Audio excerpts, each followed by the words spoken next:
Excuse me, sir. Sir, how did you get rich? I'm not rich, buddy. I'm wealthy. You're wealthy? Yeah. So what's the difference between rich and wealthy? Well, rich is having enough money for her and her brother and me to do pretty nice things. Wealthy is having enough money for her great-grandkids to do pretty nice things. So how old were you when you became a millionaire? 29? Now, I go all over the world interviewing millionaires and billionaires to help the younger generation. Can I get a minute with you for our channel real quick? Sure, just a minute though, bro. Is that okay? Yes. So how much are you worth today? Can I take a guess? You can. More than 20 million? Yes. More than 30 million? Yes. More than 50?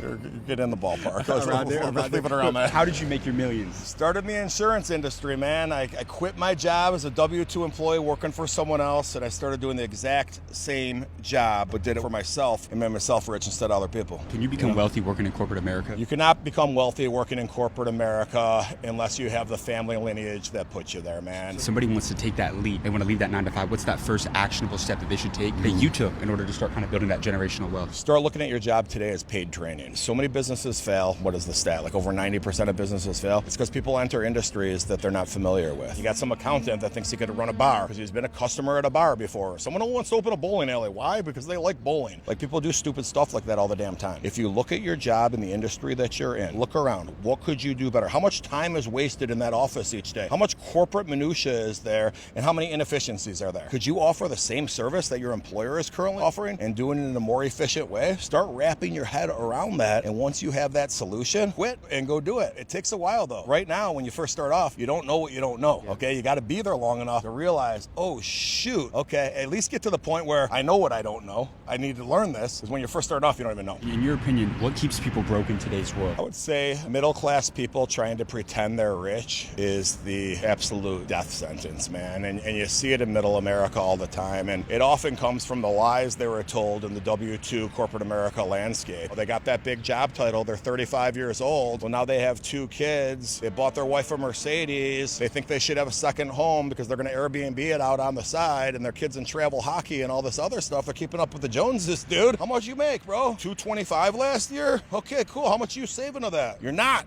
You're going negative. You're losing 30 grand each year. You're spending more than you're making, dude, trying to keep up with your same neighbors, and your neighbors are in the same position as you. Be worried about that guy that's in that $800,000 house that's worth $10 million. What's the trick to being able to sell an insurance company for tens of millions of dollars like you did? EBITDA. The market right now is EBITDA. In simpler terms, your profit, okay? Insurance companies are going to buy other insurance brokers for a multiple of their profits. And the reason I was so successful is my profit margin was 83%. The industry average profit margin is like 22%, okay? And they also have multiple partners. Well, John, why would yours be so high and theirs be so low? Is it because you were little? No, from a revenue standpoint, I was just as big. But from an employees count standpoint, I was nowhere close to as big. What is the best advice you ever got throughout your career? If you're walking through a field and there's a pile of dog shit there and you happen to step in the pile of dog shit, well, that's okay. You're just some dude that stepped in a pile of dog shit. It's all right. It's okay. But on your way back home, walking through that same field, you step in that same pile of dog shit, you're a freaking moron, man. You got to learn from your mistakes. How old are you now? 48. If me and you died tomorrow and you had one more guiding principle with the younger generation to become a millionaire in today's world, what would that be? Own